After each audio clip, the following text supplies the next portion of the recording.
నమస్కారం BTV news కి స్వాగతం. ఈనాటి ముఖ్యాంశాలు. విశాఖ భాగస్వామ్య సదస్సు నిర్వహణపై సీఎం చంద్రబాబు సమీక్ష. నవంబర్ 14-15 తేదీల్లో విశాఖపట్నంలో నిర్వహించనున్న భాగస్వామ్య సదస్సులో పెట్టుబడులతో పాటు పాజిటివ్ పాలసీ మేకింగ్ పై కూడా చర్చ జరగాలని సీఎం చంద్రబాబు అభిప్రాయం. కేవలం పెట్టుబడులు ఒప్పందాలకే పరిమితం కాకుండా నాలెడ్జ్ షేరింగ్, వివిధ అంశాలపై మేధోమథనం జరిగేలాగా కార్యాచరణ చేపట్టాలని సీఎం ఆదేశం. తెలుగు ప్రజలకు దీపావళి శుభాకాంక్షలు తెలిపిన డిప్యూటీ సీఎం పవన్ కళ్యాణ్. నరకాసురులకి బుద్ధి చెప్పండని దీపావళి సందేశంలో పేర్కొన్న పవన్ కళ్యాణ్. బిజీగా కొనసాగుతున్న మంత్రి నారా లోకేష్ ఆస్ట్రేలియా పర్యటన. $1 బిలియన్ ఎకానమీగా ఉన్న ఆంధ్రప్రదేశ్ రాష్ట్రాన్ని $240 ట్రిలియన్ ఎకానమీగా మార్చడానికి కృషి చేయాలని ఆస్ట్రేలియాలోని తెలుగువారికి మంత్రి లోకేష్ పిలుపు. ఆగ్నేయ బంగాళాఖాతంపై ఉపరితల ఆవర్తనం విస్తరించి ఉందని, దీని ప్రభావంతో మంగళవారం నాటికి అల్పపీడనం ఏర్పడే అవకాశం ఉందని విపత్తుల నిర్వహణ సంస్థ మేనేజింగ్ డైరెక్టర్ ప్రఖర్ జైన్ వెల్లడి. తదుపరి 48 గంటల్లో పశ్చిమ వాయువ్య దిశగా కదులుతూ దక్షిణ మధ్య బంగాళాఖాతం, పశ్చిమ మధ్య బంగాళాఖాతం ప్రాంతాల్లో వాయుగుండంగా బలపడే అవకాశం ఉందని వివరణ. ఏడాది నవంబర్ 14-15 తేదీల్లో విశాఖపట్నంలో నిర్వహించనున్న భాగస్వామ్య సదస్సులో పెట్టుబడులతో పాటు పాజిటివ్ పాలసీ మేకింగ్ పై కూడా చర్చ జరగాలని ముఖ్యమంత్రి నారా చంద్రబాబు నాయుడు అభిప్రాయం వ్యక్తం చేశారు. కేవలం పెట్టుబడులు ఒప్పందాలకే పరిమితం కాకుండా నాలెడ్జ్ షేరింగ్, వివిధ అంశాలపై మేధోమథనం జరిగేలాగా కార్యాచరణ చేపట్టాలని సీఎం ఆదేశించారు. సీఎం క్యాంపు కార్యాలయంలో ఆదివారం ముఖ్యమంత్రి చంద్రబాబు నాయుడు విశాఖ భాగస్వామ్య సదస్సు నిర్వహణపై సమీక్ష నిర్వహించారు. ఈ సమీక్షకు పరిశ్రమల శాఖ మంత్రి టీజీ భరత్, ఆ శాఖ ఉన్నతాధికారులు, ఈడీపీ అధికారులు హాజరయ్యారు. వీడియో కాన్ఫరెన్స్ ద్వారా భారత పరిశ్రమల సమైక్య director general Chandrajit Banerjee, CII ప్రతినిధులు, వివిధ శాఖల ఉన్నతాధికారులు హాజరయ్యారు. విశాఖలో జరిగే భాగస్వామ్య సదస్సులో దావోస్ తరహాలోనే పెట్టుబడిదారులు, పాలసీ మేకర్ల మధ్య చర్చలు జరిగేలాగా చర్యలు తీసుకోవాలని ముఖ్యమంత్రి ఆదేశించారు. పెట్టుబడులు ఎంఓయూలకు మాత్రమే పరిమితం కాకుండా నాలెడ్జ్ షేరింగ్ కోసం కూడా ప్లీనరీ సెషన్లు, బ్రేక్అవుట్ సెషన్లు నిర్వహించాలని సూచించారు. అంశాల వారీగా చేపట్టే ఈ సెషన్లలో విధానాలపై మేధోమథనం జరిగేలాగా పరిశ్రమలకు, ప్రభుత్వానికి, ప్రజలకు మేలు జరుగుతుందని సీఎం స్పష్టం చేశారు. AI for good, semiconductors, ఆరోగ్య రంగం, innovation, RND, space, drone, electronics, med tech లాంటి అంశాలపై సదస్సులో చర్చించాలని ముఖ్యమంత్రి పేర్కొనడం జరిగింది. పారిశ్రామిక ప్రగతికి ప్రభుత్వ పాలసీలే కీలకమవుతాయని, ప్రస్తుతం ఏపీలో అమలు చేస్తున్న నూతన పారిశ్రామిక విధానాల ద్వారా గూగుల్ లాంటి దిగ్గజ ఐటీ కంపెనీలు ఏపీలో భారీ పెట్టుబడులతో ముందుకొచ్చాయని సీఎం తెలిపారు. డిప్యూటీ సీఎం పవన్ కళ్యాణ్ తెలుగు ప్రజలకు దీపావళి శుభాకాంక్షలు తెలిపారు. నరకాసురులకు బుద్ధి చెప్పండని పవన్ కళ్యాణ్ దీపావళి సందేశంలో పేర్కొన్నారు. జనసేనాని AP deputy CM Pawan Kalyan Telugu ప్రజలకు దీపావళి శుభాకాంక్షలు తెలిపారు. దీపకాంతులతో శోభాయమానంగా సాంప్రదాయబద్ధంగా నిర్వహించుకునే పండుగ దీపావళి. తెలుగు ప్రజలందరికీ హృదయపూర్వక దీపావళి శుభాకాంక్షలు. మన భారతదేశంలో చేసుకునే ప్రతి పండుగకి ఒక పరమార్థం ఉంది. మనకు జీవన శైలిని నేర్పుతోంది. చీకటిపై వెలుగు, చెడుపై మంచి సాధించిన విజయానికి ప్రతీకగా దీపావళిని నిర్వహించుకుంటారు. దీపావళి స్ఫూర్తితో నరకాసురుల్ని ప్రజాస్వామ్య యుద్ధంలో ప్రజలందరూ కలిసి ఓడించాలి. ఈ నరకాసురులు మారిచుల్లాంటి వారు. రూపాలు మార్చుకుంటూ తమను ఓడించారనే అక్కసుతో ప్రజల మధ్య విభేదాలు సృష్టించి అశాంతి రేకెత్తించే కుట్రలకు దిగుతున్నారు. కాబట్టి అందరూ అప్రమత్తంగా ఉండి ఇలాంటి నరకాసురులకి, వారి అనుచర గణానికి ఎప్పటికప్పుడు గుణపాఠం చెప్పాలి. ఆడపడుచులు సత్యభామ స్ఫూర్తిని అందిపుచ్చుకోవాలి. ఈ వేడుకల్లో టపాసులు కాల్చేటప్పుడు తగు జాగ్రత్తలు తీసుకోవాలి. దీపావళిని పర్యావరణ హితంగా చేసుకోవాలని ఆకాంక్షిస్తున్నాను అని పవన్ కళ్యాణ్ తన దీపావళి సందేశంలో పేర్కొన్నారు. ఏపీ మంత్రి నారా లోకేష్ ఆస్ట్రేలియా పర్యటన బిజీగా సాగుతోంది. ఆదివారం సిడ్నీలోని ది ఆస్ట్రేలియన్ డయాస్పోరాతో సమావేశమయ్యారు. $1 బిలియన్ ఎకానమీగా ఉన్న ఆంధ్రప్రదేశ్ రాష్ట్రాన్ని $240 ట్రిలియన్ ఎకానమీగా మార్చడానికి కృషి చేయాలని ఆస్ట్రేలియాలోని తెలుగువారికి మంత్రి లోకేష్ పిలుపునిచ్చారు. ఆదివారం సిడ్నీలో ది ఆస్ట్రేలియా తెలుగు డయాస్పోరాలో మంత్రి నారా లోకేష్ పాల్గొన్నారు. ఈ సందర్భంగా ఆయన మాట్లాడుతూ తనకు గూగుల్ ఎంత ముఖ్యమో ఎంఎస్ఎంఈ కూడా అంతే ముఖ్యమని చెప్పారు. 50 కోట్ల పెట్టుబడి పెట్టి నిరుద్యోగులకు ఉద్యోగాలు కల్పిస్తే మీకు అండగా నిలుస్తానని ఈ సందర్భంగా వారికి లోకేష్ స్పష్టం చేశారు. ఈ రోజు ఇక్కడికి వచ్చి మాట్లాడుతున్నానంటే ఆస్ట్రేలియా ప్రభుత్వమే అందుకు కారణమని ఆయన పేర్కొన్నారు. టెక్నికల్ ఎడ్యుకేషన్ లో మంచి పద్ధతులు, స్పోర్ట్స్, మైనింగ్ తదితర విషయాల్లో సహకరించుకుంటామని తెలిపారు. ఆంధ్రప్రదేశ్ రాష్ట్రాన్ని అభివృద్ధి చేయాలంటే ఏ ఒక్కరి వల్ల కాదని అందరం కలిసి ఒక తాటిపైకి వచ్చి ఆ పని చేయాల్సి ఉందని అభిప్రాయం వ్యక్తం చేశారు. ఇటీవల పక్క రాష్ట్రాలతోనూ చిన్న యుద్ధాలు జరుగుతున్నాయని, ఆ క్రమంలో తనను ఎన్నో మాటలు అంటున్నారని తెలిపారు. అవేమీ తాను పట్టించుకోనని లోకేష్ చెప్పుకొచ్చారు. రాష్ట్రాలు పోటీ పడితే ఇండియా గెలుస్తుందని తాను విశ్వసిస్తానని చెప్పారు. అందరూ వచ్చి రాష్ట్రాభివృద్ధిలో భాగస్వామ్యం భాగస్వాములు కావాలని తాను కోరుకుంటున్నానని తెలిపారు. ఇదేదో తెలుగుదేశం పార్టీ ఎన్నికలో, జనసేన ఎన్నికలో, లేదంటే భారతీయ జనతా పార్టీ ఎన్నికల్లాగా మీరు చూడలా. ఇది మీ సొంత ఎన్నికల్లాగా చూశారు. అంటే మీరే ఒక ఎమ్మెల్యేగా, ఎంపీగా నిలబడితే ఎంత కష్టపడతారో ఇక్కడ ఉన్న ప్రతి వ్యక్తి కష్టపడ్డారు. మీలో చాలా మంది రవి గారు ఆనాడు పిలిపిస్తే పెద్ద ఎత్తున ఫోన్ కాల్స్ చేశారు. కొంతమంది 4,000, 5,000 మందికి ఫోన్ కాల్స్ చేశారు.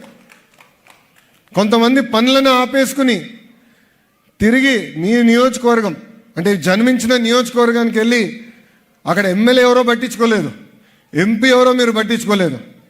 కూటమి గెలిపించాలని అహర్నిశలు కష్టపడ్డారే, దాని ఫలితమే 94% సీట్లు ఈరోజు కూటమి ప్రభుత్వం గెలిచింది. గెలుస్తోంది నాకు తెలుసు, డేటా చూసినప్పుడు గెలుస్తోంది తెలుసు. కానీ ఇలాంటి వేవ్ వస్తుందని ఏనాడు మేము ఊహించలేదు. దాని వెనకాల ఇక్కడ ఉన్న ప్రతి వ్యక్తి కష్టం ఉందని ఈ సభాముఖంగా మీ అందరికీ నేను తెలియజేస్తున్నాను. మీరు మాకు అద్భుతమైన మ్యాండేట్ ఇచ్చారు. 50 మంది శాసనసభ్యులు ఫస్ట్ టైమర్స్, దాంట్లో నేను కూడా ఫస్ట్ టైమర్ని. 25 మంత్రుల్లో 17 మంది మంత్రులు ఫస్ట్ టైమర్స్. అంటే ఒక కసితో, ఒక పట్టుదలతో రాష్ట్రాన్ని అభివృద్ధి చేద్దాం. 1995లో ఏ మ్యాజిక్ అయితే చంద్రబాబు నాయుడు గారు చేసి తెలుగు వాళ్ళు మొత్తం తలెత్తుకుని తిరిగే పరిస్థితి తీసుకొచ్చారే, అదే మ్యాజిక్ మళ్ళీ చేయాలనే కష్టంతో అహర్నిశలు మేమందరం పనిచేస్తున్నాం. అభివృద్ధి సంక్షేమం అనేది జోడెద్దుల బండి, రెండు కలిసికట్టుగా ముందలు తీసుకెళ్ళాలి. గత 16 నెలలు మీరు ఒక్కసారి చూస్తే ఏ రాష్ట్రానికి రాని విధంగా 10 లక్షల కోట్ల పెట్టుబడి ఒక్క ఆంధ్ర రాష్ట్రానికే సొంతమైంది. అభివృద్ధి వికేంద్రీకరణ అనేది కూటమి ప్రభుత్వ నినాదం. ఆనాడే చెప్పాం, ఒకే రాష్ట్రం ఒకే రాజధాని, కానీ అభివృద్ధి వికేంద్రీకరణ అనేది చేసి చూపిస్తాం. అందుకే మీరు చూస్తే అనంతపూర్ని ఒక ఆటోమోటివ్ హబ్గా, ఉత్తర అనంతపూర్ కర్నూలుని ఒక రెన్యూబుల్ ఎనర్జీ హబ్గా, ఎక్కడైతే లైమ్ స్టోన్ ఉందో పెద్ద ఎత్తున సిమెంట్ ఫ్యాక్టరీలు ప్రోత్సహిస్తాం కానివ్వండి. అదేవిధంగా చిత్తూరు, కడపకు వచ్చేగల పెద్ద ఎత్తున ఎలక్ట్రానిక్స్ మ్యానుఫ్యాక్చరింగ్ హబ్గా. ఆగ్నేయ బంగాళాఖాతంపై ఉపరితల ఆవర్తనం విస్తరించి ఉందని, దీని ప్రభావంతో మంగళవారం నాటికి అల్పపీడనం ఏర్పడే అవకాశం ఉందని విపత్తుల నిర్వహణ సంస్థ మేనేజింగ్ డైరెక్టర్ ప్రఖర్ జైన్ తెలిపారు. తదుపరి 48 గంటల్లో పశ్చిమ వాయువ్య దిశగా కదులుతూ దక్షిణ మధ్య బంగాళాఖాతం, పశ్చిమ మధ్య బంగాళాఖాతం ప్రాంతాల్లో వాయుగుండంగా బలపడే అవకాశం ఉందని వారు వివరించారు.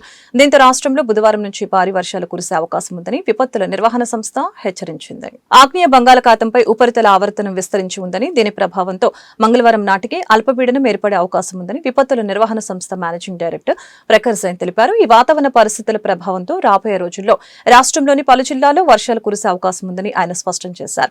శనివారం సాయంత్రం 5 గంటల వరకు పలు జిల్లాల్లో వర్షపాతం నమోదైంది. విజయనగరం జిల్లా నెల్లిమర్లలో 49.7 మిల్లీమీటర్ల, కృష్ణా జిల్లా ఘంటసాలలో 44.7 మిల్లీమీటర్లు, తిరుపతి జిల్లాలో 27.7 మిల్లీమీటర్లు వర్షపాతం నమోదైందని విపత్తుల నిర్వహణ సంస్థ వెల్లడించింది.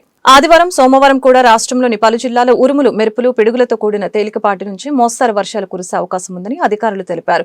విపత్తుల నిర్వహణ సంస్థ తెలిపిన ప్రకారం శ్రీకాకుళం, విజయనగరం, కోనసీమ, తూర్పు గోదావరి, పశ్చిమ గోదావరి, ఏలూరు, కృష్ణా, ఎన్టీఆర్, గుంటూరు, బాపట్ల, పల్నాడు, నెల్లూరు, ప్రకాశం, అనంతపురం, అన్నమయ్య, చిత్తూరు, తిరుపతి జిల్లాలో పిడుగులతో కూడిన వర్షాలు కురిసే అవకాశం ఉంది.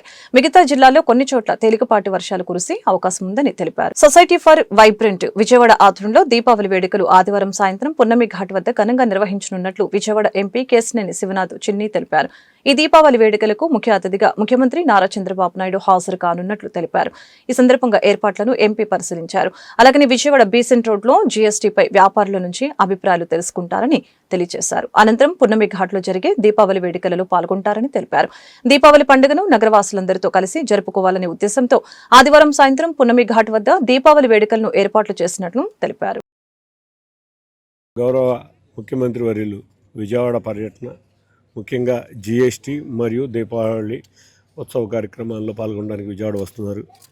ముందుగా వారు బీసెంట్ రోడ్లో ప్రయాణించి అక్కడ ఉన్న షాప్ యజమానులు, అంతేకాకుండా తోపుడు బళ్లతో వర్తకం చేసుకునే వ్యాపారస్తుల్ని పలకరించి అక్కడ వారి యొక్క యోగక్షేమాలు తెలుసుకుని జిఎస్టీ వల్ల కలిగే లాభాలు, జిఎస్టీ తగ్గించడం వల్ల కస్టమర్లకి వచ్చే లాభాలు, షాప్ వాళ్ళకి వచ్చే లాభాలతో వారితో చర్చించి వారు అటు పిమ్మట ఇక్కడికి వస్తారు. ఇక్కడికి వచ్చిన తర్వాత ఇక్కడ కూడా మన అమరావతి ఫెస్టివల్ సందర్భంగా ప్రతిరోజు లక్కీ డ్రాస్ కస్టమర్లకి లక్కీ డ్రాస్ తీయటం జరిగింది. దాంట్లో కొంతమంది వ్యక్తులకి బహుమతులు వారి చేతుల మీదుగా ఇచ్చిన తర్వాత విజయవాడ ఉత్సవ కమిటీ ఆధ్వర్యంలో జరిగే దీపావళి ఉత్సవ కార్యక్రమంలో వాళ్ళు పాల్గొంటారు.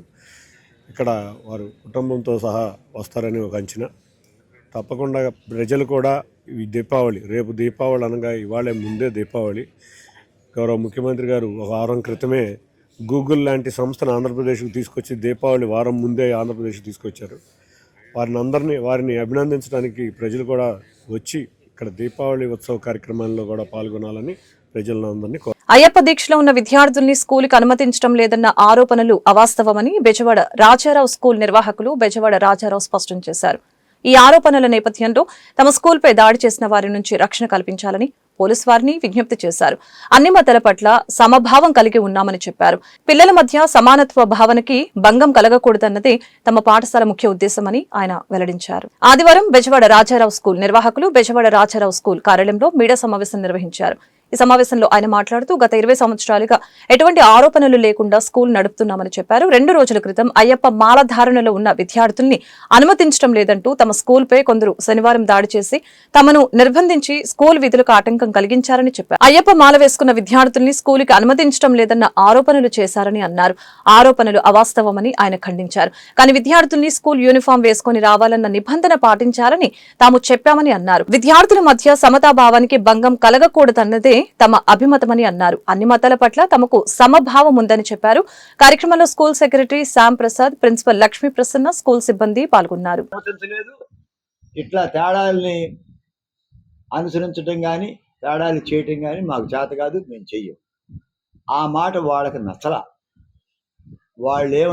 వాళ్ళేమంట ఆ పూటకి వాళ్ళ మరిది గారు వచ్చి ఆయన చెప్పింది బాగానంది, వదినా నువ్వు వెళ్ళిపో, ఆ రకంగా చెయ్యి, నువ్వు స్కూల్లో చదవాలంటున్నావు, ఆయన స్కూల్లో మానేసినా అభ్యంతరం లేదు అంటున్నాడు, ఎప్పుడైనా మానొచ్చు అంటున్నాడు, అంతేగాని మొన్న వెళ్ళిపోమని అర్థం ఆయన తీయటం లేదు, చెప్పటం లేదు అని చెప్పాడు. ఆ పూటకి వెళ్ళిపోయి మరుసటి రోజు ఆదివారం నిన్న శనివారం నాడు వాళ్ళ తండ్రి ఫోన్ చేశాడు నాకు, సార్ ఈ కండవా బయట వేసుకుంటామండి అని. మళ్ళీ మొదలకు వస్తారేమండి, మీ తమ్ముడు గారు ఒప్పుకుని వెళ్ళిపోయాడు కదా, మళ్ళీ మొదలు పెడతారేంటి?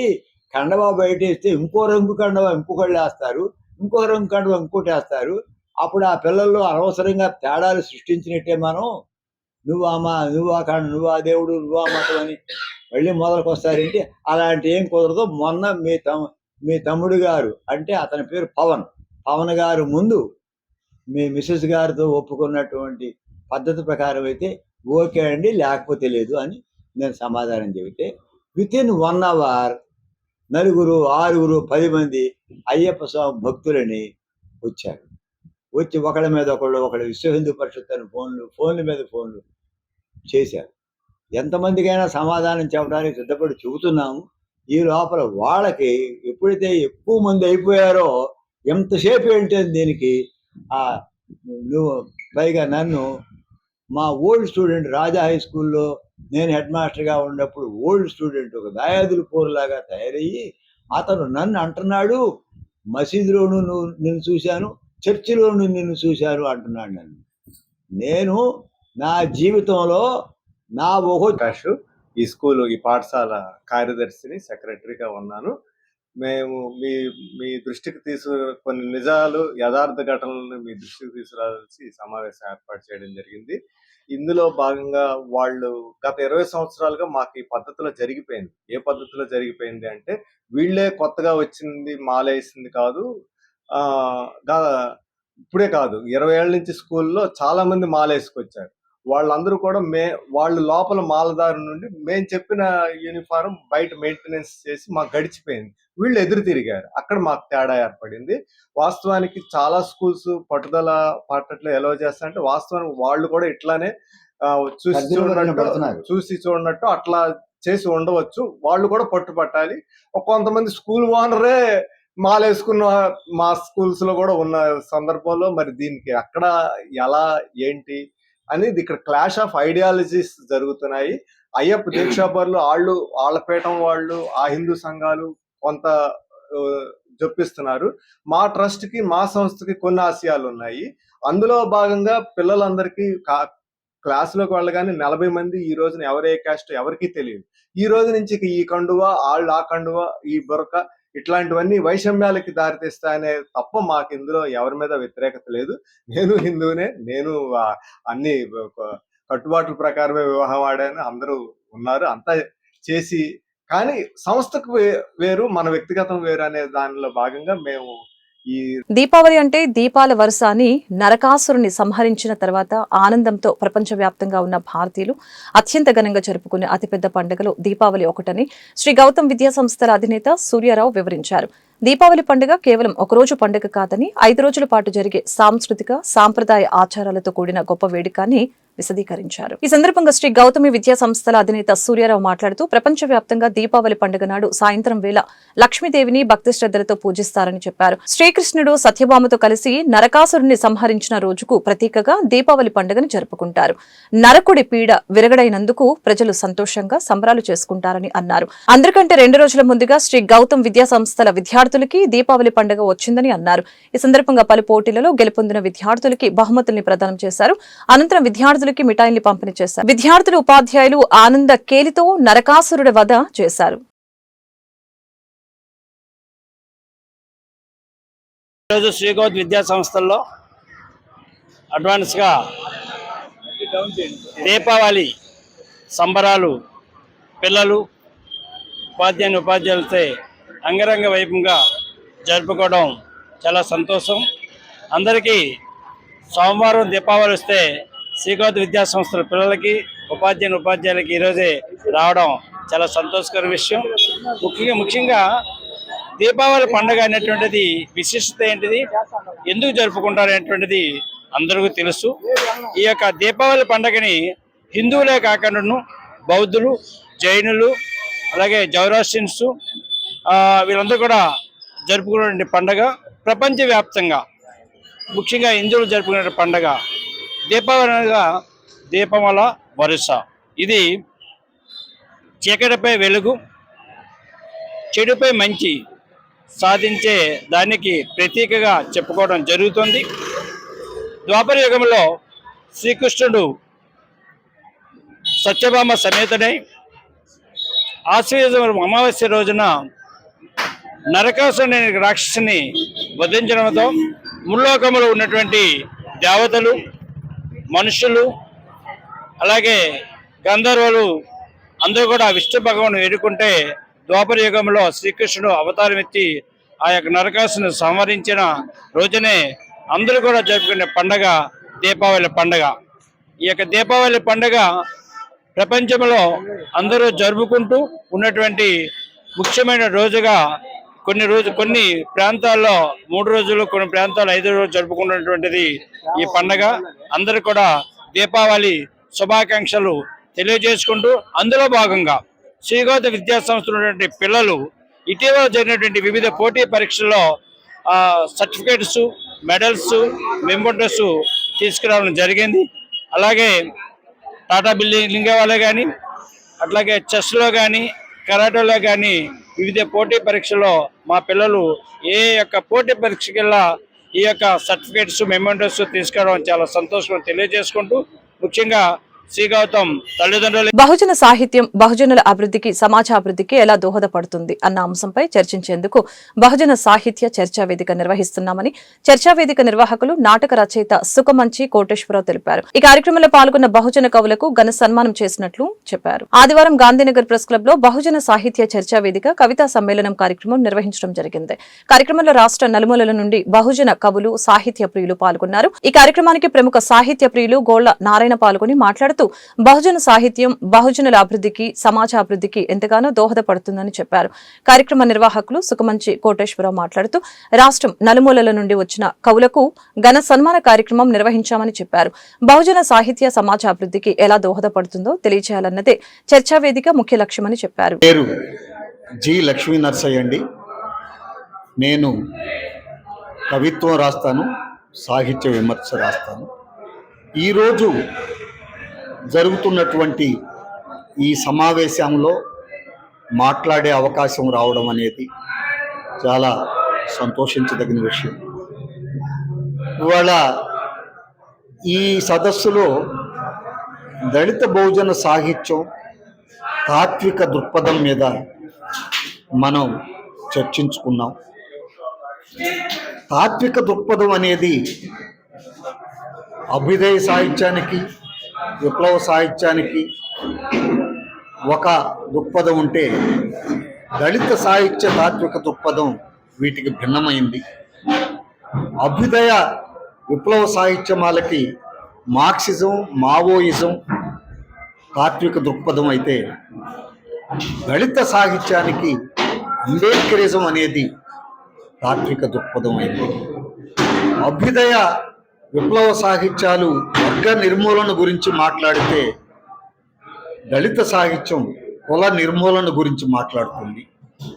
కుల వాస్తవికతను విమర్శిస్తూ కుల నిర్మూలన ద్వారానే కులాల మధ్య సమానత్వం స్వేచ్ఛల ద్వారానే ఒక ఉన్నతమైనటువంటి వ్యవస్థను మనం ఏర్పాటు చేసుకోవాలనేటటువంటి అంబేద్కరిస్టు భావజాలం ఏదైతే ఉందో ఆ భావజాలాన్ని కవిత్వంలోనూ. సుఖమంచి కోటేశ్వరరావు నాటక రచయితను, ఈ కార్యక్రమానికి సమన్వయకర్తను.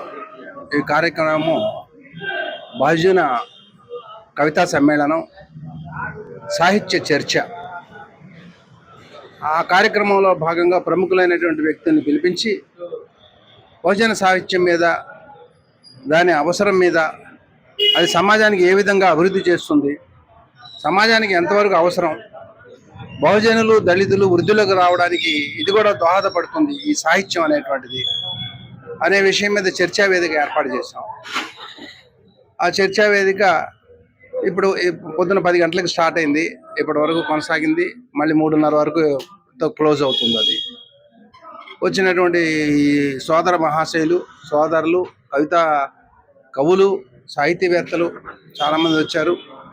సక్సెస్ఫుల్గా పూర్తయిందని చెప్పేసి నేను భావిస్తూ ఉన్నాను. దీన్ని ఆదర్శంగా తీసుకొని ఇంకా ఇలాంటి కవితా సమావేశాలు, కవి సమ్మేళనాలు ముందుకు రావాలని చెప్పి, దాని ఫలితంగా ఈ కులమతాల తేడాలు సమసిపోవాలని చెప్పేసి భావిస్తూ. వార్తలు ముగించే ముందు ముఖ్యాంశాలు మరొకసారి. విశాఖ భాగస్వామ్య సదస్సు నిర్వహణపై సీఎం చంద్రబాబు సమీక్ష. నవంబర్ 14-15 తేదీల్లో విశాఖపట్నంలో నిర్వహించనున్న భాగస్వామ్య సదస్సులో పెట్టుబడులతో పాటు పాజిటివ్ పాలసీ మేకింగ్ పై కూడా చర్చ జరగాలని సీఎం చంద్రబాబు అభిప్రాయం. కేవలం పెట్టుబడులు ఒప్పందాలకి పరిమితం కాకుండా నాలెడ్జ్ షేరింగ్, వివిధ అంశాలపై మేధోమథనం జరిగేలాగా కార్యాచరణ చేపట్టాలని సీఎం ఆదేశం. తెలుగు ప్రజలకు దీపావళి శుభాకాంక్షలు తెలిపిన డిప్యూటీ సీఎం పవన్ కళ్యాణ్. నరకాసురులకి బుద్ధి చెప్పండని దీపావళి సందేశంలో పేర్కొన్న పవన్ కళ్యాణ్. బిజీగా కొనసాగుతున్న మంత్రి నారా లోకేష్ ఆస్ట్రేలియా పర్యటన. $1 బిలియన్ ఎకానమీగా ఉన్న ఆంధ్రప్రదేశ్ రాష్ట్రాన్ని $240 ట్రిలియన్ ఎకానమీగా మార్చడానికి కృషి చేయాలని ఆస్ట్రేలియాలోని తెలుగువారికి మంత్రి లోకేష్ పిలుపు. ఆగ్నేయ బంగాళాఖాతంపై ఉపరితల ఆవర్తనం విస్తరించి ఉందని, దీని ప్రభావంతో మంగళవారం నాటికి అల్పపీడనం ఏర్పడే అవకాశం ఉందని విపత్తుల నిర్వహణ సంస్థ మేనేజింగ్ డైరెక్టర్ ప్రఖర్ జైన్ వెల్లడి. తదుపరి 48 గంటల్లో పశ్చిమ వాయువ్య దిశగా కదులుతూ దక్షిణ మధ్య బంగాళాఖాతం, పశ్చిమ మధ్య బంగాళాఖాతం ప్రాంతాల్లో వాయుగుండంగా బలపడే అవకాశం ఉందని వివరణ. ఈ వార్తలు ఇంతటితో సమాప్తం. మరొక బులెటిన్లో మళ్ళీ కలుద్దాం. నమస్కారం.